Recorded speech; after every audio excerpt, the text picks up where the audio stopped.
Setelah saya konfirmasi beberapa hari lalu, saya sampaikan bahwa Ketua Umum ada berita-berita di media yang sangat luar biasa, bahkan sudah cenderung menjadi premin negatif yang kebablasan. Nah, apa jawab Pak Bahlil? Ya, Pak Bahlil ketawa aja. Nah, lalu Pak Bahlil bilang begini, ya Kakanda kan dulu ketika jadi sekjen mengajari kita bahwa kalau kita berjuang pasti ada tantangan, ya ada tantangan. Tetapi tantangan itu bukan hambatan, harus kita jadikan sebagai pemacu dan pemicu, harus kita jadikan sebagai masukan, ya untuk memacu kita berjuang lebih keras, berkarya untuk kepentingan rakyat.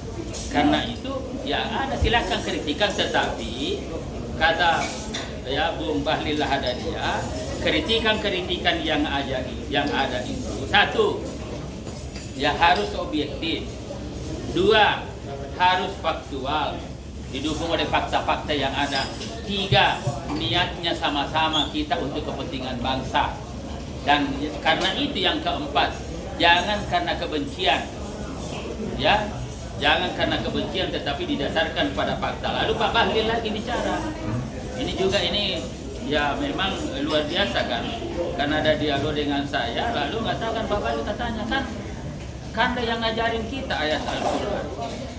Apa itu? Saya bilang, jangan karena kebencianmu kepada seseorang membuat kau berbuat tidak adil. Nah, kalau itu yang terjadi, karena kebencian terhadap orang membuat tidak adil, bisa jadi ini menjadi dasar terjadinya fitnah-fitnah politik. Nah, itu kata Pak Bahlil. Jadi ini fitnah-fitnah politik. Kalau misalkan itu sudah fitnah-fitnah politik, ya itu bukan urusan kita, itu sudah urusan Yang Maha Kuasa.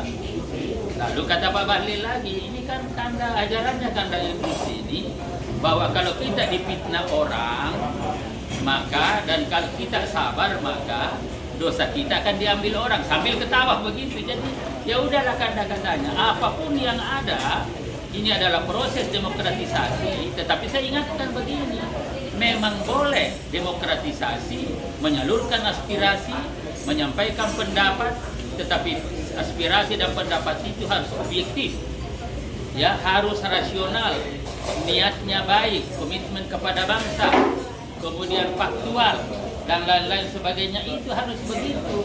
Tapi jangan jadi fitnah. Saya bilang kayak gitu kepada Pak Ketum, tapi ketawa. Ya udah, yang penting begini, semua kritikan saya terima sebagai sebuah masukan, dan masukan itu saya jadikan sebagai sebagai pemikiran-pemikiran yang tentu nanti secara sungguh-sungguh saya akan perhatikan untuk menyempurnakan ya kerja-kerja saya dalam rangka untuk menata pengelolaan sumber daya alam ini. Itu kan